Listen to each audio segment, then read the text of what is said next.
안녕하세요. 사연 읽어주는 남녀입니다. 오늘도 와주셔서 감사드리며, 그럼 오늘의 사연 바로 소개해드리겠습니다. 가끔 드라마를 보면 이런 에피소드가 나오죠. 외아들인 줄 알았던 사람에게 어느 날 내가 네 형이다 하고 낯선 사람이 나타나는 겁니다. 그리고 그 사람은 다짜고짜 유산 상속에 대한 권리를 주장하죠. 그때부터 지난한 싸움이 시작되면서 형제의 난이 벌어지는 그런 얘기들이 저는 정말로 드라마 속 이야기인 줄 알았습니다. 결혼하고 1년, 아직 한창 신혼을 즐기고 있을 그때 오래 투병하시던 시아버지께서 병이 아닌 낙상으로 갑자기 돌아가셨어요. 외아들인 남편은 거의 기절을 할 것처럼 오열을 하며 장례식 내내 제정신이 아니었고, 시어머니는 그대로 쓰러진 채 병원에 입원, 빈소를 지키지도 못했습니다. 결국 유일한 며느리인 제가 이리 뛰고 저리 뛰면서 슬퍼할 새도 없이 장례를 치르고 있는데, 당시에는 그 드라마 같은 이야기가 제 이야기가 될 줄은 꿈에도 몰랐죠. 시아버지 장례식장에서 제 눈앞에 펼쳐진 일들을 보기 전에는 말입니다. 네가 어떻게 이럴 수가 있어? 형, 형이 갑자기 어디서 나온 거야? 형이라니? 당신 외아들 아니었어? 발인을 앞두고 이래저래 분주한 가운데 낯선 남자가 저벅저벅 다가오더니 다짜고짜 남편의 멱살을 잡았습니다. 그리고는 남편에게 어떻게 이럴 수가 있냐며 일가를 날리더군요. 그것도 어이없었지만 더 기가 막혔던 건 남편이 그 사람을 형이라고 부르는 거였습니다. 남편은 몹시 당황한 얼굴로 멱살이 잡힌 채 이러지도 저러지도 못하고 있었고, 형이라고 불린 그 남자는 당장이라도 남편을 죽일 듯이 구석으로 몰았습니다. 발인이 코앞이라 모여있던 가족들, 친지들은 물론이고 주변 상가에서도 이게 대체 뭔가 싶어 하나둘 모이기 시작했어요. 아버지, 네가 죽였지? 내가 다 알고 왔어. 너랑 엄마가 아버지 죽게 한 거지? 처음에 나타나 남편의 멱살을 잡았을 때부터 정지되었던 손과 발, 그리고 사고 회로가 아버지 죽인 게 너라고 다그치는 소리를 기점으로 다시 돌아가기 시작했습니다. 지금 무슨 말씀을 하시는 거예요? 저희 아버님 암으로 오래 고생하시다가 돌아가셨어요. 죽이다니 그게 무슨 말이에요? 속상하고 안타까울 수는 있지만 그래도 갑자기 나타나서 이러시는 건 예의가 아니죠. 예의. 그쪽 말 잘했네. 그럼 모자가 짜고 공모해서 사람 죽이고 유산 빼돌리는 건 예의인가? 그게 예의냐고? 우렁차게 지르는 소리에 제 귀가 다 멀 지경이었습니다. 그제야 소란을 듣고 뛰어온 병원 경비들, 그리고 달려들어 말리는 친척들 덕에 고래고래 소리 지르는 그 남자를 떼어내고 어찌저찌 발인은 했죠. 하지만 발인부터 장지까지 가는 동안 대체 무슨 정신이었는지 혼미하기만 했습니다. 장지로 가는 버스 안은 개미새끼 한 마리 움직이는 소리도 없이 조용했고, 남편은 얼굴이 시뻘겋게 달아오른 채 내내 눈을 꾹 감고 창에 머리를 기댄 채 꼼짝도 하지 않더라고요. 시아버지를 보내드리고 집으로 돌아오는 길, 그래도 먼 곳까지 오신 친지분들은 그냥 보낼 수는 없어서 장지 근처에 미리 예약했던 식당으로 모셨습니다. 세상에, 그래도 장례식장은 떠들썩하기라도 했죠. 식당 주인이 슬슬 눈치를 볼 정도로 모두가 입 꾹 다문 채 밥숟가락만 놀리는데 그 식당이 훨씬 더 장례식장 같았습니다. 남편은 국그릇에 머리가 들어갈 것처럼 고개를 숙이고 퍼먹고 있고, 전 그저 가슴만 답답해서 먹는 둥 마는 둥 하고 밖으로 나와버렸죠. 그리고 그런 제 뒤를 고모님이 슬그머니 따라 나오시더군요. 제가 시집 올 때, 그러니까 한 1년 전 일이네요. 패백할 때 딱 한 번 보고 못 본 돌아가신 아버님의 여동생이었습니다. 이리 좀 와봐. 내가 해줄 얘기가 있어. 고모님, 대체 이게 무슨 일이에요? 저 사람한테 물어보지도 못하겠고, 저 너무 놀라서. 외아들인 줄 알았지? 네, 어렸을 때 위로 형이 있었는데 일찍 죽고 외동으로 자라서 외로웠다면서 아이 많이 낳자고 연애 때부터 그랬거든요. 외롭기는 했지. 그런데 외동은 아니야. 그 형이 죽은 것도 아니고. 그럼 그 남자가 진짜로 시아주버님이신 거예요? 살아 계셨던 거고요? 근데 왜 죽었다고 한 거예요?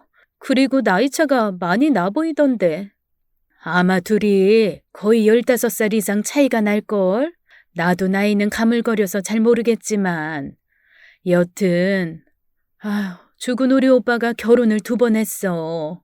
처음 부인 사이에서 낳은 아들이 오늘 와서 소리 지른 그 아들. 그 형님이 아마 걔 5살 땐가 6살 때 돌아가셨을 거야. 지금 자네 시어머니 있지? 원래 그 형님이 데리고 있던 식모였어. 고향 동생이랬나? 워낙 어렸을 때부터 못 사는 집에서 구박받고 자라던 거 형님 내서 보듬어서 조카처럼 딸처럼 그냥 같이 입히고 먹이고 했었대. 그러다 자기 딸이 시집 갈 때 그냥 가서 살림 좀 돕고 거기서 먹고 살아라 하고 같이 보낸 거지. 근데 형님이 죽고 한 1년 뒤인가 2년 뒤에 오빠가 그 여자랑 재혼을 하겠다고 하더라고. 집에선 난리가 났지 뭐. 근데 어쩌겠어. 지가 하겠다는데. 그렇게 재혼해서 낳은 게 지금 자네 남편이야. 정말 충격이었습니다. 아니 요즘 세상에 신분 따위 없다지만 저는 그 모든 것을 남편이 숨겼다는 것에 큰 배신감이 몰려왔어요. 그냥 내 엄마가 재혼해서 낳은 아들이 나다 위로 형이 하나 있었는데 어느 날 어디로 갔는지 안 보이더라 정도만 말해줬어도 제가 놀라거나 당황할 일이 없지 않았을까요? 그런데 고모님이 그 뒤에 하신 말씀은 더 점입가경이었습니다. 네 시엄마가 좀 사람이 의문스러운 데가 있잖아. 뭔가 애매하게 구리고 사람이 기죽어 있는 것 같으면서도 극악 맞은 데가 있고 표독스러운 것 같으면서도 딱 눈치 봐서 엎드려야 할 것 같으면 또 납작 엎드리고. 그래서 내가 몇 번 오빠한테 새언니 조심해라. 보통 여자 아니다. 오빠 나중에 큰 코 다친다 얘기한 적이 있거든. 그런데 어느 날부터 오빠가 나한테 연락을 딱 끊어버리더라고. 그때 느낌이 왔지. 아, 마누라 베갯머리 송사에 이 등신이 넘어갔구나. 나 팽당했구나 하고. 아니나 달러? 그나마 명절 때라도 모여서 얼굴 보고 그랬는데 명절도 딱 자기네들끼리만 지내고 아주 다른 친인척이랑 연을 딱 끊어버리대. 그러다가 정말 10몇 년 만에 얼굴 본 게 네 결혼식 때야. 그럼 그전에는 전혀 왕래를 안 하셨어요? 아니 그럼 저 아주버님은 어디서 자란 거예요? 걔도 불쌍하지. 엄마가 갑자기 원인도 모르는 배앓이로 죽고 한창 사춘기인 애가 방황하고 있는데 지 아빠라는 사람이 식모랑 재혼을 한다니 애가 괜찮겠어? 아주 난리도 아니었어. 힘 좋고 덩치도 있는 녀석이라 제 아빠랑 한 번 붙으면 전쟁이었거든. 근데 어떻게 지 아빠가 살겠다는데 그 여자랑 아마 한 집에서 살면서도 눈길 한 번 안 주고 살았을 거야. 그러다가 어느 날 오빠가 외국으로 보냈다는 얘기만 나도 건너 들었지. 걔가 순순히 간 것도 의아하긴 했는데 더 이상한 건 몇 달 전에 오빠가 나보고 큰아들이 어디 있는지 좀 알아봐 달라고 하더라고. 고모님한테요? 왜요? 아니, 아버님이 보내셨다면서 아버님은 연락처도 모르고 계셨던 거예요? 그런가 봐. 미네소타 어디에 있다는 것만 알고 무슨 동네에서 뭘 하는지는 모른다고 하더라고. 세상에, 미네소타가 얼마나 넓은데. 남북한 합친 것보다 넓은 땅인데 거기서 어떻게 찾으셨대요? 사람이 궁하면 통한다고 미국 가 있는 친구들한테 부탁하고 친척들 다 동원하고 아이고 말도 마. 거기 한인방송에 광고까지 했어. 여튼 그렇게 찾아서 연락처를 줬는데 그 이후로는 또 꽝거 먹은 소식인 거야. 그래서 오빠한테 물어봤지. 애랑 연락은 해봤냐? 대체 갑자기 무슨 바람이 불어서 그러냐? 그랬더니요. 그러자 고모님이 주변을 슬쩍 살피기 시작했습니다. 1명, 2명 식사를 마치고 밖으로 나와 커피를 마시면서 버스에 탈 준비를 하고 있었거든요. 목소리를 한층 낮춘 고모님이 조심스레 제 귀에 대고 속삭였습니다. 내가 죽을까봐 무서워서 그래 라고 하더라고. 소름이 쫙 돋았습니다. 귓가에 닿은 고모님 숨소리도 그랬고 내용도 그랬고 그걸 듣고 있는 지금 상황까지 무슨 공포 영화를 보는 것처럼 두려움이 확 밀려오더라고요. 그때 저 멀리서 남편이 신발을 신으며 나오는 게 보였습니다. 고모님은 황급히 몸을 숨기며 제게 그러시더라고요. 내가 말해준 거 입도 뻥끗 마. 쟤한테 아는 내색도 말고. 알았지? 그 표정이 너무 단호해서 저도 모르게 그러겠다고 고개를 끄덕였습니다. 그리고 아무렇지도 않게 남편에게 다가갔죠. 좀 먹었어요? 당신은 안 먹고 나가던데 뭐 했어? 그냥 혼자 이 생각 저 생각하면서 걸었지.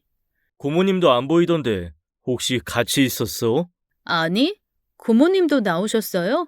몰랐네. 나 그리고 솔직히 고모님 얼굴 잘 기억이 안 나. 패백할 때 정신없이 절 한번 하고 말았잖아. 하긴 등골에 갑자기 식은땀이 훅 지나갔습니다. 아는 내색 말라던 고모님 말과 콕 집어 고모님을 만났냐고 물어보는 남편. 분명 뭔가 단단히 숨기는 게 있다는 생각이 들었죠. 다시 버스를 타고 병원으로 가는 길, 남편은 역시 한마디도 하지 않고 눈을 감고 미간을 찌푸린 채 의자에 기대 있었습니다. 버스 안도 갈 때와 마찬가지로 침묵 그 자체였고요. 피곤할 텐데 먼저 집에 가. 나는 병실 엄마한테 좀 갔다가 갈게. 아니야, 나도 어머님 보고 같이 가. 괜찮아. 엄마 아직 정신도 못 차렸을 텐데. 그리고 엄마랑 둘만 좀 있고 싶어서 그래. 아, 그리고 우리 집 말고 엄마 집으로 가 있어. 나도 거기로 갈 테니까. 왜? 뭐 가져갈 거 있어요? 아니, 어쩐지 마음이 좀 허전해서. 당신은 아닐지 몰라도 그냥 난 좀 허전해. 그래서 좀 들렀다 가고 싶은데 혼자서는 자신 없단 말이야. 같이 있어줄 거지? 둘만 있고 싶다는 말도 허전해서 아버님이 생전 계시던 집으로 가고 싶다는 것도 그럴 수도 있겠다 하는 생각이 들었습니다. 그래서 짐을 챙겨 혼자 시댁으로 향했어요. 시댁은 20가구 남짓이 모여 사는 주택촌 한가운데 자리 잡고 있었습니다. 다들 오래 사시던 분들이라 어머님 아버님하고는 사촌지간처럼 지내는 친한 이웃들이 많은 곳이었죠. 그래서 저는 늘 녹색 대문집 새아가라고 불리며 귀여움을 받았습니다. 안녕하세요. 아유, 큰일 치르고 새댁이 많이 힘들겠네. 아니에요. 저야 뭐 하는 거 있나요? 그런데 뭐 하세요? 누가 우리 집 앞에 자꾸 담배꽁초랑 쓰레기를 버려대서 대문에 CCTV 하나 설치했거든. 몇 달 전에. 근데 각도가 좀 이상했는지 집 앞이 잘 안 보여서 조절하고 있었어. 그거 괜찮아요? 저희도 하나 설치할까 고민 중이거든요. 대문 앞에 저희도 누가 자꾸 쓰레기를 놓고 가더라고요. 다들 진짜 왜 그러나 몰라. 자기 집 쓰레기 자기가 좀 버리지. 그나저나 어머니는 좀 어때? 아유, 그렇게 금슬이 좋으시더니 충격이 크셨나 봐. 아직 못 일어나셨어? 네, 깨셨다가 다시 혼절하셨다가 그러신대요. 안정이 필요하다고 해서 아직 저도 못 배웠어요. 지금 남편이 병실에 있어요. 저 먼저 들어가라고 해서 들어온 거고요. 응, 그래. 어서 들어가서 쉬어. 집으로 들어가려고 막 대문을 열려던 찰나 무슨 마음이었는지 문득 이웃 아주머니에게 사실 확인을 한번 해봐야겠다는 생각이 들었습니다. 앞집 아주머니는 이 동네 토박이로 저희 시부모님이 자리 잡기 전부터 여기 사시던 분이거든요. 고모님이야 자기 오빠 편에서 얘기를 했겠지만 아주머니는 그러지 않을 수도 있으니까요. 그래서 망설이다가 다시 아주머니에게 돌아섰습니다. 저기요, 혹시 제가 뭐 좀 여쭤봐도 될까요? 뭔데? 물어봐. 남편한테 형이 있다는 게 맞나요? 그러자 아주머니의 표정이 기묘하게 굳는 게 보였습니다. 뭔가 알고는 있지만 말을 할까 말까 하고 망설이는 듯 보였죠. 입이 좀 무거운 편이시기도 하고 평소 저한테 잘해주셨던 분이라 전 어떻게든 이 아주머니에게서 뭔가 들어야겠다는 생각을 했고요. 아니, 그게 아까 발인하려는데 어떤 남자분이 찾아와서 막 행패를 부리더라고요. 근데 남편이 형이라고 하고 저한테는 외동이라고 했는데 제가 너무 혼란스러워서요. 나중에 남편한테 들어. 형이라고 했을 때는 형이니까 그랬을 거고, 형제가 서로 척지는 데는 뭐 남이 그 이유를 아나. 당사자들만 알지. 그러면 진짜로 저희 어머니가 이 집에서 일하시던 분이에요? 그것도 남편한테 들어. 남이 이 말 저 말 해야 다 낱말인 거지 뭐. 난 딱 내가 보고 들은 것만 믿어. 그게 항상 제일 정확하더라고. 아, 네. 내가 대답해 줄 수 있는 게 아니라서 그래. 에휴, 어떻게 보면 자기가 제일 불쌍하지 뭐. 네? 제가요? 응? 아니, 시집 온 지 1년 만에 상 치르고 시어머니 쓰러지고 남편 머리 복잡한 일 당하고 그거 차라리 당사자들은 속 시원해. 숨기는 놈은 계속 숨기면 되고 까발리고 싶은 놈은 대차게 까발리면 되거든. 근데 옆에서 보는 사람은 속이 터져도 답도 못 들어 궁금해 넘어가도 해결이 안 돼. 제일 불쌍하지 뭐. 아, 듣고 보니 그렇네요. 진짜 답답한 건 사실이에요. 왜 남편은 저한테 형이 죽었다고 했을까요? 그러게. 어디서 그냥 죽었으면 좋겠다 생각한 것도 아니고 왜 그랬나 몰라. 에휴, 여튼 내가 해줄 말은 하나야. 내 눈, 내 귀만 믿으라는 거. 알았지? 아주머니는 제 질문에 답도 아니고 거절도 아닌 대답을 하고는 집 안으로 들어가 버리셨습니다. 그렇게 의문만 남긴 채 저도 대문을 열었죠. 아무도 없는 집이 그렇게 을씨년스러울 수 없었습니다. 시댁은 2층 양옥집이에요. 두꺼운 기둥을 양쪽에 든든하게 세우고 반 지하 같은 공간과 땅에서 좀 떨어진 1층, 그리고 2층으로 이루어져 있죠. 1층에서 2층은 집 안에서도 이동할 수 있지만 집 옆에 있는 좁은 계단을 통해서도 왔다 갔다 할 수 있습니다. 시아버지가 그 계단에서 떨어져 돌아가신 거고요. 사실 계단이 많이 가파르기는 합니다. 계단과 계단 사이도 높이가 꽤 되고 좁고 경사도 크고요. 그래서 저도 처음에는 두 손으로 난간을 꼭 붙잡고 옆으로 한 발 한 발 내려오고 올라가고 했거든요. 대체 평소에 가지도 않는 계단을 왜 오르신 건지 모르지만 시아버지는 그 계단에서 떨어지셨고 발견한 시어머니는 그 자리에서 기절을 하고 말았던 거죠. 뒤늦게 시어머니의 비명을 듣고 옆집에서 신고를 해줘서 병원으로 옮겼지만 시아버지는 돌아가시고 시어머니는 충격으로 인한 선망으로 장례도 못 치르고 입원을 하게 된 거였습니다. 췌장암 말기, 안 그래도 내일이 보장 안 되던 시아버지가 돌아가신 건 그래도 준비된 죽음이어서 덜 힘들었다면 시어머니의 선망은 예상치 못한 것이어서 정말 어떻게 해야 할지를 모르겠더라고요. 게다가 두 분이 다 안 좋게 되신 집으로 혼자 들어가려니 영 찝찝하고 불편한 기분마저 들었습니다. 그날 저녁 늦게 남편이 들어왔어요. 어디서 술을 한 잔 걸쳤는지 살짝 취해서 들어왔더라고요. 뭔가 물어보고 싶었지만 어쩐지 용기가 나지 않았습니다. 그런데 남편이 먼저 뭔가 꺼내서 제게 보여주더라고요. 이게 뭔데? 아버지 유서야. 이게 어디서 났어? 어머니가 가지고 계시더라고. 그 정신없는 와중에도 혹시 이거 형이 가져가서 없앨까봐 이 속옷춤에 가지고 계시더라. 남편에게서 받아든 유서에는 놀라운 내용이 있었습니다. 전 재산을 모두 남편에게 남긴다는 거였죠. 한두 푼도 아니었어요. 아버님, 이게 다 아버님 재산이라고? 우리 아버지 알부자야. 나 그래서 어렸을 때부터 교육받았어. 어디 가서 돈 많은 거 티내지 말라고. 뭐 이 사람 저 사람이 손 벌린다고. 세상에, 아무리 그래도 그렇지. 나한테도 어떻게 한마디를 안 해?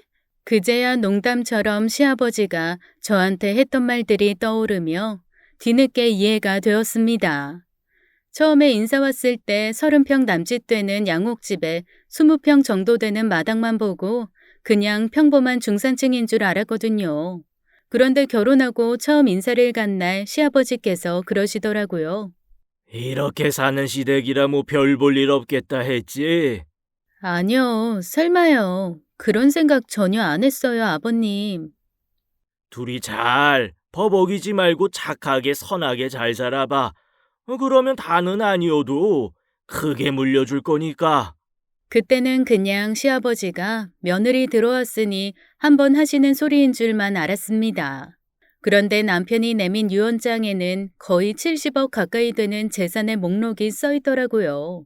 알고 보니 지금 시댁이 있는 자리에 아주 오래전 재개발된 곳이었고 시아버지가 이 일대 땅을 다 가지고 있었던 거였어요. 그제야 아까 고모님이 하셨던 말도 조금 이해가 되었습니다. 사실 이런 집에 시집 오면서 일할 식모를 데리고 온다는 게 좀 의아했거든요. 하지만 이 정도 재산을 가진 사람에게 시집을 오면서는 식모 정도 데리고 올 수도 있겠다 싶었습니다. 그런데 여보, 이거 형이랑 나눠야 하는 거 아니야? 그 말을 듣고 남편은 버럭 화를 내며 씩씩거리기 시작했어요. 그 자식이 엄마 아버지한테 뭘 했다고. 너도 알잖아. 모시고 산 것도 나고 끝까지 병구안한 것도 나야. 아버지도 그걸 아시니까 재산을 다 나한테 넘기신 거 아니겠어? 그런데 이제와 나타나서 깽판을 쳐. 하여간 눈에 가시야, 눈에 가시. 저는 이 기회를 틈타 슬그머니 남편에게 사실을 물어볼 결심을 했습니다.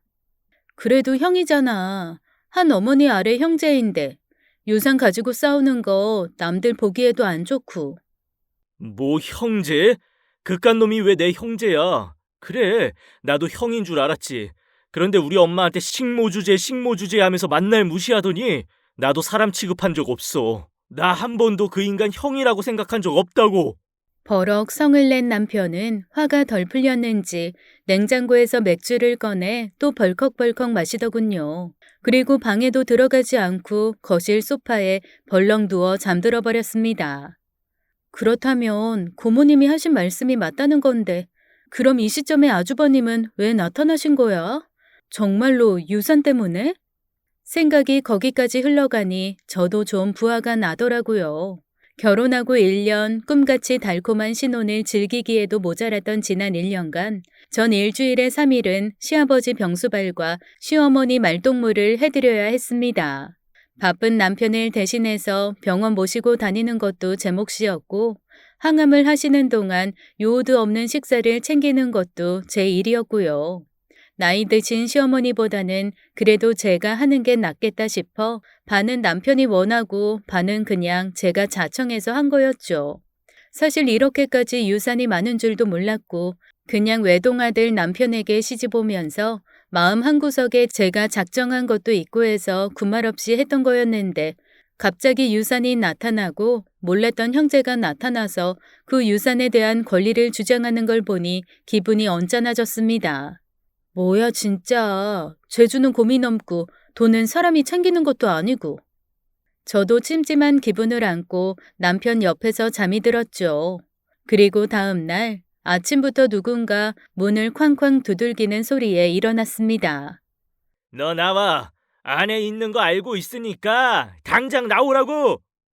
술이 덜 깬 남편과 잠이 덜 깬 저는 둘이 동시에 그 소리에 벌떡 일어나 대체 이게 뭔 상황인지 서로 한참 멍하게 생각을 했습니다. 그러다 우리를 부르는 게 어제 장례식장에 나타났던 남편의 형이라는 걸 깨닫고 누가 먼저랄 것도 없이 밖으로 뛰어나갔죠. 여기가 어디라고 와?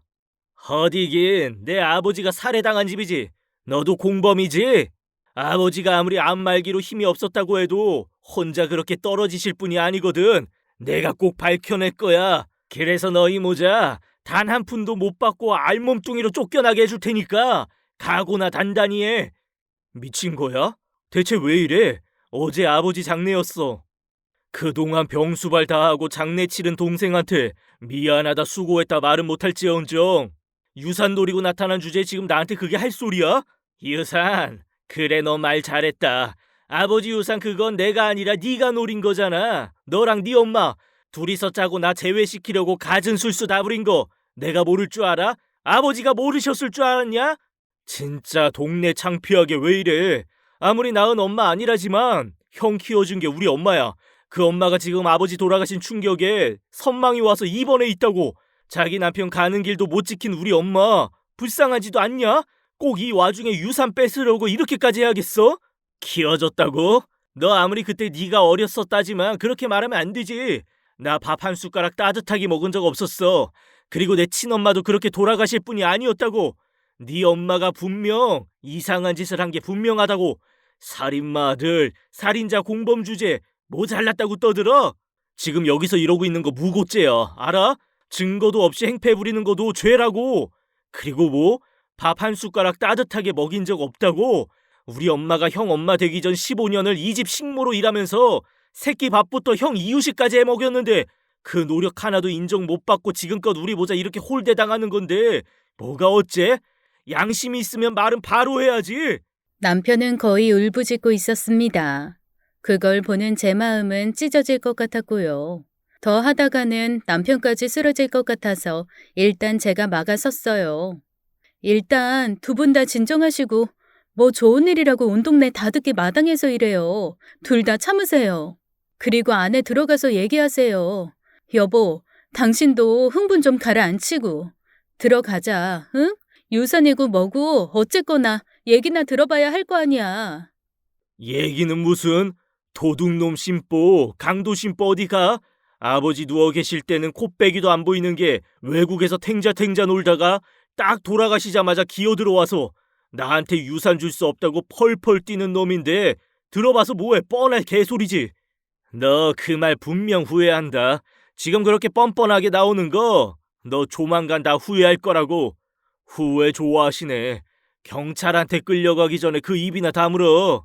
경찰? 그래, 좋아. 경찰 불러. 나도 차라리 그게 나아. 네 놈이 어떤 말 어떤 짓을 하건 증인이 있는 게 좋지. 상황은 점점 이상하게 돌아갔습니다. 잔뜩 날을 세운 두 사람은 결국 으르렁거리다가 경찰을 불렀습니다. 먼저 남편이 식탁 위에 아버님의 유서를 꺼내놓았어요. 그리고 자초지종을 설명했죠. 경찰은 그냥 그렇고 그런 형제들의 유산 싸움이겠거니 하며 시큰둥하게 듣는 느낌이었습니다. 그때 아주버님이 품 안에서 뭔가 꺼내더군요. 편지 봉투였어요. 아버님 글씨체로 또박또박 주소가 쓰인 편지 봉투에서 아주버님은 천천히 편지를 꺼냈습니다. 그리고 차근차근 읽기 시작했죠. 그네 보아라.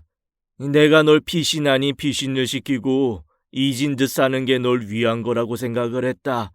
그냥 한국에서는 죽은 사람으로 널 두고 멀리서 네가 건강하게 살기만을 바랬는데 이제 와서 이렇게 소식 전해 미안하다. 난 암이다.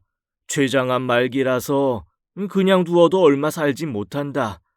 그런데 둘째랑 그 애미가 얼마 살지 못할 날을 더 일찍 보내지 못해 안달이구나. 나는 내 재산을 똑같이 나누어 줄 생각이다. 그런데 둘째와 그 애미 생각은 다른 모양이야. 나를 자꾸 괴롭히는구나. 무섭다. 그나마 얼마 남지 않은 내 명도 못 지키고 떠날 것 같아서 그 전에 너한테 많은 사실을 말하고자 이렇게 몇 자 적는다. 혹 내가 병이 아닌 다른 일로 죽는다면 그건 반드시 둘째 애미가 손을 쓴 것일 게야. 염두해라, 애비가. 비장하게 편지를 읽은 아주버님이 다시 잘 접어 편지를 넣으며 남편을 향해 말했습니다. 아버지가 죽기 한 달 전에 보내신 편지야. 편찮으셨어도 정신은 멀쩡하셨던 분이 이런 편지를 보냈다는 건 정말 뭔가 심각한 위협이 있었다는 거지. 바로 오지 못한 내가 원망스러울 뿐이다. 솔직히 말해, 아버지 그냥 단순 사고로 돌아가신 거 아니지? 정말 단단히 미쳤구나. 어디서 스릴러 영화를 너무 많이 봤어. 아니, 미국에서 살다 보니 헐리우드 스타일이 되신 건가? 어디서 가짜 편지 만들어 가지고 와서 술을 써? 아버지 손 떨려서 글씨도 제대로 못 쓰셨어. 그런 분이 어떻게 그런 편지를 써? 유산이 탐나면 솔직히 말해. 그러면 내가 내 몫에서 조금은 떼어줄 수 있으니까. 하지만 인두겁을 쓴 사람이고 조금이라도 양심이라는 게 남아있으면 돌아가신 아버지 팔아서 이렇게 기상천외한 얘기를 지어내면 안 되지. 그것도 내 아내 앞에서, 경찰 앞에서. 이 편지는 진짜야. 그리고 네가 아버지를 해친 것도 진짜겠지. 둘의 얘기를 듣던 경찰은 고개를 설레설레 저으며 중재에 나섰습니다. 저기요.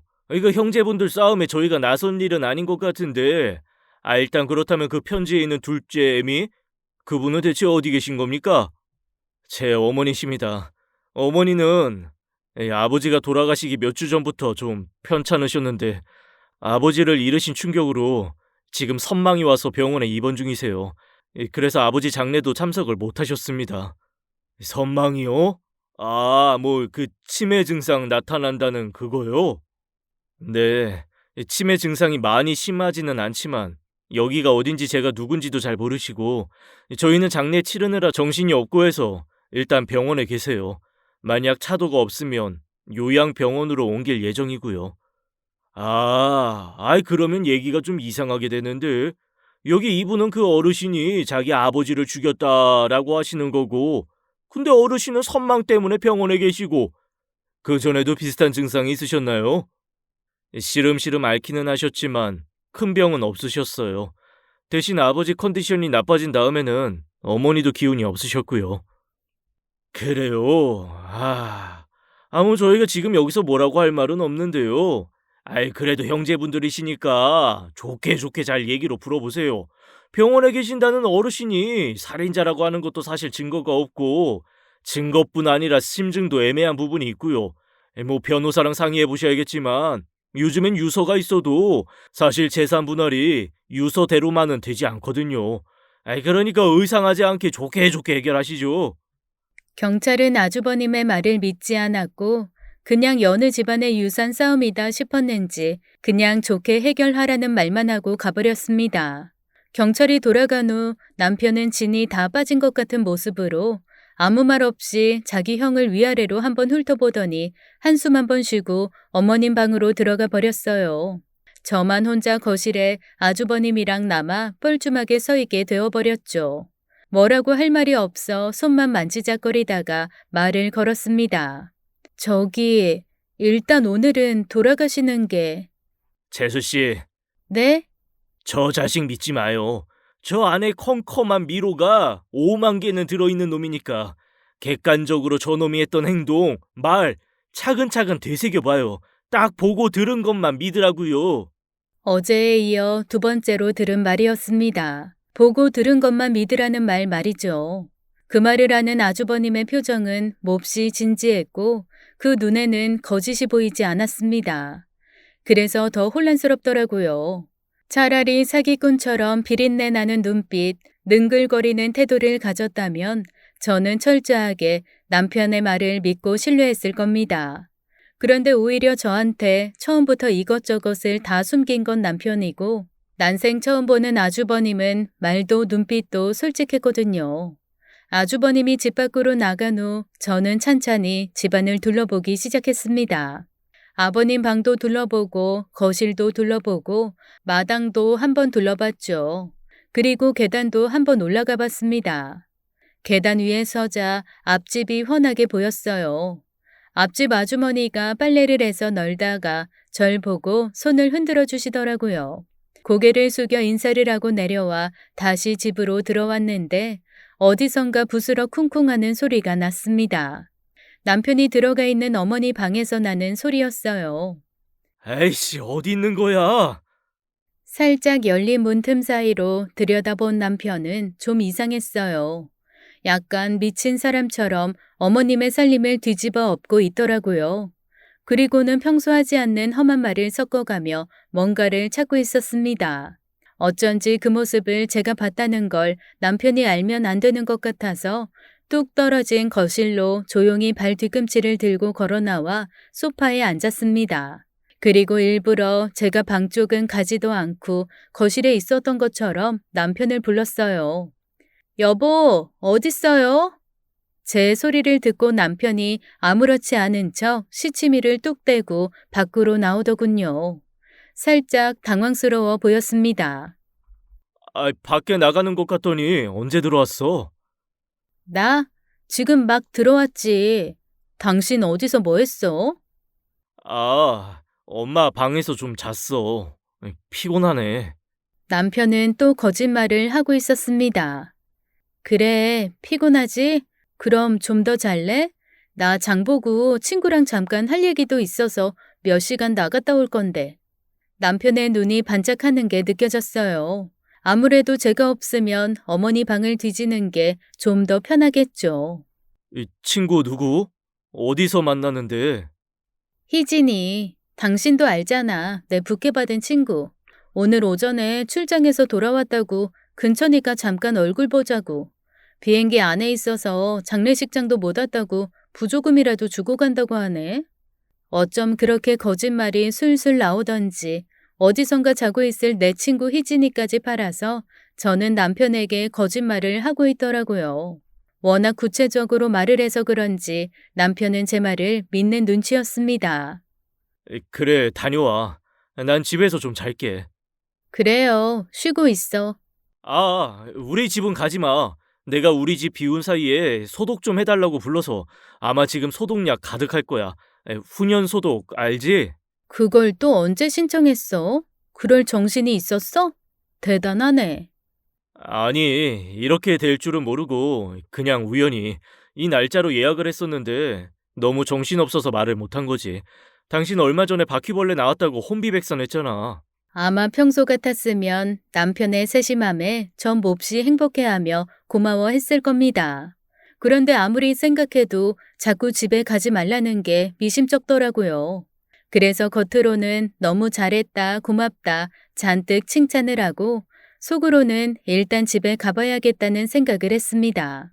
그렇게 남편을 혼자 집에 두고 전 집 밖으로 나왔습니다. 그리고 곰곰 생각을 시작했죠. 내가 보고 들은 것, 그 중에서 확인되지 않은 것이 무엇일까? 아버님이 돌아가신 건 염하면서 봤으니 확인. 계단에서 떨어지신 것도 구급대원에게 들었으니 확인. 그런데 생각해보니 어머님이 입원하신 건 제가 확인하지 않은 사실이더라고요. 저는 아버님이 돌아가셨다는 얘기를 듣고 장례를 치르는 지금까지 한 번도 어머님을 보지 못했습니다. 선망이 왔다는 것도 남편에게 전해 들었고 입원을 하셨다는 것도 남편에게 들었죠. 장례식이 끝난 후 어머님께 간 것도 남편 혼자였습니다. 만약 남편이 뭔가를 숨기고 있고 거짓말을 하고 있다면 어머님에 대해 한 말도 거짓말일 수 있겠다는 생각이 들었어요. 택시를 잡아타고 바로 병원으로 달려갔습니다. 그리고 남편이 말해준 병실을 찾아갔죠. 그곳에는 어머님이 안 계셨습니다. 저기 죄송한데요. 혹시 박종년 어르신 입퇴원 여부 좀 알 수 있을까요? 저희 어머님이신데 제가 지금에서야 이번 소식을 전해 들어서요. 박종년님이요? 기록이 없는데요. 입퇴원 기록이 없어요. 머리를 한 대 얻어 맞은 것 같았습니다. 장례식장에도 나타나지 않았는데 입원을 한 것도 아니라면 어머니는 선망이 아니라는 거였죠. 갑자기 너무 무섭더라고요. 원래대로라면 시댁에 가서 남편과 하루 이틀 더 있다가 저희 집으로 오는 게 맞았겠지만 그 집에는 단 한순간도 있고 싶지 않아졌습니다. 그래서 남편이 가지 말라고 했던 신혼집으로 천천히 걸음을 옮겼습니다. 그런데 이게 웬일이랍니까? 제 신혼집 아파트 입구에서 어머님이 걸어 나오고 있는 게 아니겠어요?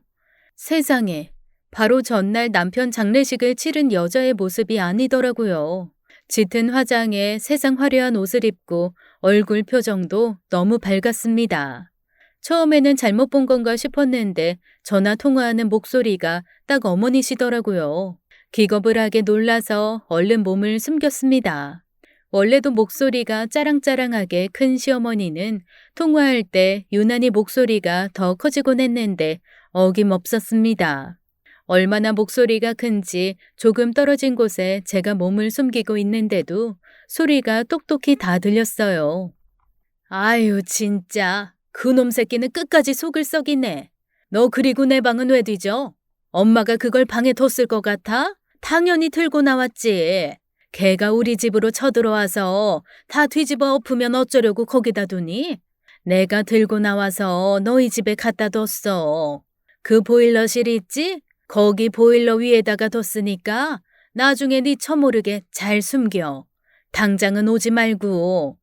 너 왔다 갔다 하면 걔가 너 뒤밟아서 너희 집도 알아내면 아유 골 아파. 그 놓친네 그러니까 진작에 내 말 듣고 유산 정리 깔끔하게 했으면 얼마나 좋아? 하여간 지명 귀한 줄 모르는 것들이 깝치다가 꼭 그렇게 일찍 되져요. 에휴, 나 요 앞에 박 여사 좀 만나고 저녁 때쯤 들어올 거니까 넌 그 집에 꼼짝 말고 있어. 아, 네 처는? 걔도 감시 잘해라. 뭐 알게 되면 골 아퍼. 시어머니가 전화하는 사람은 남편이 분명했습니다. 콧노래까지 부르며 시어머니가 사라진 후 저는 쪼그려 앉은 다리가 끊어질 듯 아파왔지만 도저히 일어날 수가 없었어요. 충격에 후들거리다 쓰러질 것 같았거든요. 그러니까 시어머니는 병원에 계신 것이 아니었습니다. 장례 치르는 동안 남편이랑 제가 장례식장이며 시댁에 머물 테니 저희 집에 와 계셨던 거죠. 그리고 뭔지는 모르겠지만 남편이 눈에 불을 켜고 찾던 그 서류를 저희 집에 갖다 놓으신 게 분명했습니다. 시어머니가 멀리 사라진 후 전 간신히 정신줄을 붙들고 집으로 올라갔어요. 대문을 열자마자 보인 광경은 가관이었습니다. 쌓여있는 술병에 제대로 치우지도 않은 배달음식 용기며 세상에 베란다 한쪽에는 담배 꽁초도 수북하더군요. 뭐? 바퀴벌레 나오니까 훈연소도 그래? 없던 바퀴벌레도 때로 나오겠다 진짜. 고상하게 애미야 애미야 하시던 어머님이 계시는 공간이라고는 상상도 할 수 없었습니다. 아주 더러운 대학생의 자취방 같은 꼴을 보고 한숨이 터져 나오는 것도 잠시 전 어머님이 숨겼다는 그 서류를 찾기 위해 보일러실로 들어갔어요. 보일러 위에는 정말 서류 봉투 하나가 놓여 있더군요. 뭔지 확인도 하지 않고 일단 서류부터 들고 뛰어나왔습니다. 분명 제 집인데 도둑질을 하는 것처럼 어찌나 손발이 덜덜 떨리던지 숨이 다 안 쉬어지더라고요. 서류를 품 안에 품고 이걸 대체 어디서 봐야 하나 전전긍긍하던 그때 누가 절 불렀습니다. 재수 씨, 악! 자라보고 놀란 가슴 소뚜껑 보고 놀란다 했던가요? 기겁을 하게 놀라는 저를 보고 더 놀란 건 아주버님이었죠. 여기서 뭐 하세요?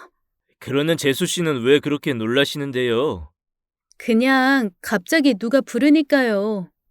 저는 뭐 좀 조사할 게 있어서 이 주변을 돌아다니고 있었어요. 아, 조사요? 이거 제 명함입니다. 혹시 저한테 연락하실 일 있으면 여기로 해주세요. 제가 연락할 일이 뭐 있겠어요. 그래도요.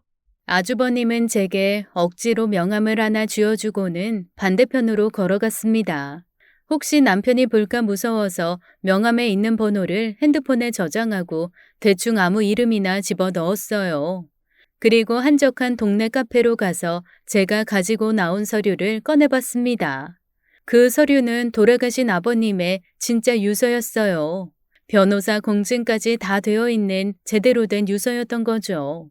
남편이 내놓은 건 언뜻 보긴 했지만 휘갈겨 쓴 자필에 지장이 찍혀 있는 거였는데 이 유서는 입회인도 있고 변호사 이름도 있었습니다.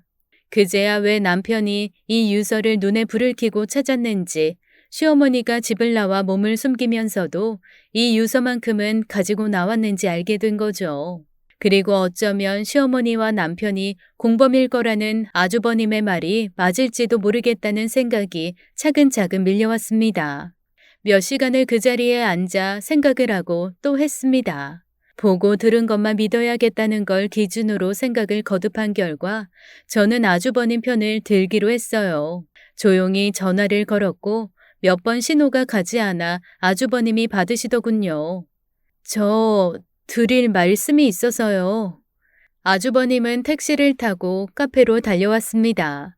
그리고 제가 넘긴 유서를 손에 쥐고 한참을 펑펑 우시더라고요. 저 사실 유산 같은 거는 관심도 없습니다. 하지만 그 두 사람이 제 아버지의 평생이 담긴 돈으로 호의호식하는 건 못 봅니다. 미안합니다, 재수 씨. 사실 재수 씨는 아무 잘못도 없는데. 만약 아주버님 말이 진실이라면 사람 잘못 보고 결혼한 게 제 잘못이겠죠. 고모님이 그러시더라고요. 재수 씨한테 자초지종을 얼추 얘기하셨다고. 그래서 제 명함 드린 겁니다. 아, 그러셨구나. 고모님은 처음부터 저를 안쓰럽게 여기셨고 제 편이셨거든요. 15살 때 새어머니가 생기고 동생이 생긴 후에 솔직히 제가 엇나간 건 사실이에요. 그전까지 아줌마라고 부르던 사람이 어느 날 내 아빠와 한 입을 덮는 어머니가 되는 거였으니까요. 저희 어머니 누구보다 건강하셨어요. 갑자기 복통 호소하며 쓰러지셨고 너무 늦게 발견해서 살릴 수 없었죠. 증거는 없지만 전 그때부터 저희 엄마를 죽인 것도 그 여자라고 생각했고요. 설마요. 그래요. 그건 아닐 수 있어요. 하지만 아버지 죽인 건 진짜로 그 여자입니다. 저 증거 있어요. 아주버님의 말에 저는 손에 들었던 잔을 떨어뜨렸습니다. 쨍그랑 소리와 함께 종업원이 달려왔고 연신 죄송하다는 소리와 함께 깨진 도자기를 맨손으로 집으면서도 손이 베어나가는지 뜨거운지 차가운지 도통 느껴지지 않더군요. 증거요? 내일이면 모든 게 밝혀지겠죠. 괜찮으시다면 오늘은 그냥 친구 집이나 친정에 가 계시는 게 어떨까 싶습니다만. 그 말에 고개를 끄덕이면서도 전 이 모든 상황이 너무 비현실적이라 멍하기만 했습니다. 조용히 남편한테 전화를 걸었죠. 목소리에 기운도 없고 가라앉아 있다 보니 갑자기 몸살이 몰려와서 친정에 가서 쉬어야겠다는 제 말을 믿어주더군요. 아, 이상하다는 듯 이렇게는 묻더라고요. 근데 왜 여기로 안 오고 친정이야? 아니면 나랑 집에 갈까? 아니야, 당신 없이 집에 들어가는 건 싫고, 나도 그냥 우리 엄마 아빠가 괜히 보고 싶고 그러네. 그래. 집은 나랑 같이 들어가. 혼자 가지 말고. 알았지? 제가 집에 간다고 했으면 어떻게 말렸을지 궁금해질 지경이었습니다.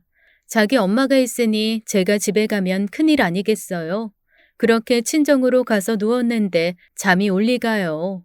몸은 피곤해서 저 지하로 끌려 내려가는 것 같은데 정신은 점점 더 말똥말똥해지더라고요. 결국 새벽녘에 혼자 일어나서 동네 산책을 다 했습니다. 에라 모르겠다. 될 대로 되라지. 난 그냥 내가 본 것만 믿고 들은 것만 믿자. 엄마가 차려준 아침도 먹는 둥 마는 둥 하고 나와 천천히 시댁 쪽으로 걸음을 옮겼습니다. 그런데 그 조용한 아침 시댁 쪽으로 가까이 갈수록 뭔가 시끄러워지더라고요. 왜 불안한 예감은 틀린 적이 없죠? 경찰이 잔뜩 와 있고 남편과 시어머니가 연행되고 있었습니다. 이웃들은 매미처럼 담장에 붙어 광경을 보고 있었고요. 여보! 이거 다 오해야. 모함이고. 자긴 그냥 나만 믿고 기다려. 알았지?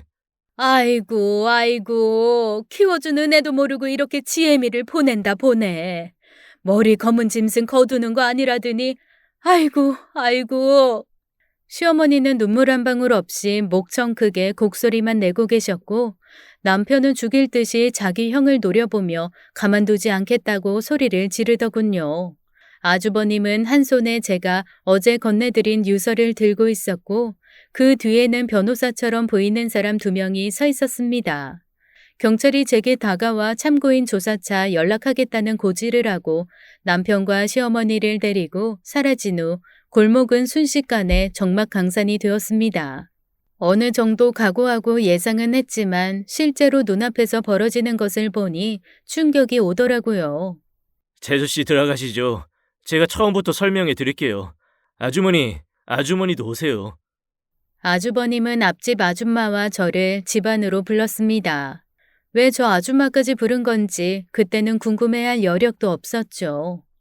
어떻게 된 건가요? 제가 증거가 있다고 했잖아요. 그러니까 그게 무슨 증거요? 시어머니가 남편 민 거 계단에서. 네? 그럼 그게 정말이에요? 놀란 제게 아주버님은 자초지종을 설명하기 시작했습니다. 친어머니가 돌아가신 후 엇나가는 아주버님을 미국으로 보낸 건 전적으로 시아버지의 뜻이었습니다. 애비가 못나서 미안하다. 그런데 너무 늦게 알았어. 늦게 알아차린 죄는 내가 살면서 어떻게든 줄여볼 테니 너 아주 멀리 가서 그냥 너 하나 챙기고 살아. 15살의 아주버님은 그 얘기가 무슨 말인지 몰랐다고 하네요. 그저 아버지가 신혼생활을 즐기고 싶어 자기를 쫓아내는 거라고 생각했고요. 그런데 한 해, 두 해 시간이 지나고 그 당시의 일을 한 번씩 곱씹을 때마다 뭔가 이상하더랍니다. 혹시 친엄마가 살해당한 게 아닌가 하는 의심이 든 다음부터는 의심이 걷잡을 수 없이 커져서 일상생활도 힘들었다고 하더라고요. 간신히 마음 다잡고 잘 살아보자고 생각한 지도 몇 년 되지 않았는데 그즈음 아버님의 편지를 받은 겁니다. 그제야 자기가 가지고 있던 의심과 불안이 근거 있는 것이었다는 것을 알게 된 아주버님은 불이 나게 한국으로 들어왔고 아버님과 만나려고 애썼다고 하네요. 그런데 아버님의 일거수일투족을 감시하고 있던 시어머니가 전화도 맞고 그렇게 만나는 걸 방해하더랍니다. 집 앞에 와서 문을 두드려도 안 열어주고 아버지를 부르면 밖으로 물바가지를 퍼붓고 이상할 만큼 아버지를 못 만나게 했다네요. 그래서 어렸을 때부터 예뻐해주던 앞집 아줌마에게 도움을 요청했다고 합니다. 아줌마는 자기 집 대문 앞 쓰레기 무단 투기범을 잡겠다는 핑계로 CCTV를 설치했고 몰래 CCTV 각도를 돌려 시댁이 촬영될 수 있게 해둔 겁니다. 미국에 벌려둔 일이 있어 그것만 부탁하고 돌아간 지 몇 달, 고모님으로부터 아버지가 돌아가셨다는 소식을 듣고 불이 나게 다시 귀국을 했던 거죠. 곧장 장례식장으로 와서 뒤집어 엎은 후에 아주버님은 제일 먼저 앞집 아주머니의 CCTV를 확인했다네요. 놀랍게도 그 CCTV에는 2층으로 쫓기듯 올라가는 시아버지의 모습과 그런 시아버지를 양 몰듯 아래에서 몰고 있는 남편, 그리고 위에서 기다렸다가 시아버지를 밀어버리는 시어머니가 고스란히 찍혀 있었습니다. 두 사람은 쓰러진 시아버지 옆을 이리저리 살펴보다가 뭔가 논의까지 하더군요. 시어머니가 남편에게 어서 나가라는 손짓을 하자 남편은 주변을 둘러보며 불이 나게 대문을 빠져나갔고 시어머니는 남편이 멀리 사라지자 시아버지 옆에 털썩 주저앉아 소리를 지르기 시작했습니다. 그 다음부터는 제가 알고 있는 것과 똑같았죠. 전 사실 동생이 이걸 인정하고 빌었으면 영상까지는 공개하지 않고 그냥 아버지를 살해한 새어머니만 처벌을 받게 하고 싶었습니다. 어머니는 다르지만 그래도 한 아버지 아래 형제니까요. 그런데 이 끝까지 잡아떼고 유산에만 집착하는 것을 보고 안 되겠다는 생각이 들었어요. 재수 씨한테는 정말 미안하게 생각합니다. 저는 아주버님께 미안하실 일이 아니라는 얘기를 거듭했습니다. 그리고 한편으로는 다행이라는 생각마저 들었어요. 아무렇지도 않게 자기 아버지를 죽일 수 있는 사람인데 저는 못 죽이겠어요. 아직 결혼한 지 1년밖에 되지 않아 아이도 없고 사실 저희 혼인신고도 안 한 상태거든요. 그 둘이 얼마나 오랫동안 준비를 하고 계획을 세웠는지 모르겠네요. 유서도 가짜고 지장도 아버지가 주무시는 동안 몰래 찍은 것 같고요. 전 이제부터 정말 법대로 할 겁니다. 그 말을 하는 아주버님의 표정이 참 쓸쓸해 보였습니다. 그렇게 저희 시아버님은 시어머니와 제 남편 손에 돌아가셨어요. 시어머니는 큰아들이 아닌 제 남편이 모든 재산을 갖길 원해서 벌인 일이었고 제 남편은 삐뚤어진 모정에 고개 끄덕이며 손잡은 모질이 등신이었던 거죠. 저는 딱히 이혼 절차 밟을 것도 없이 그냥 집만 챙겨 나오려고요. 일단 남편 눈에 안 띄는 곳으로 가는 게 목표입니다. 참 하루아침에 많은 것이 부질없어지네요. 지금까지 사연 읽어주는 남녀였습니다. 끝까지 함께 해주신 여러분 감사드리며 저희는 다음 사연으로 돌아올게요. 감사합니다.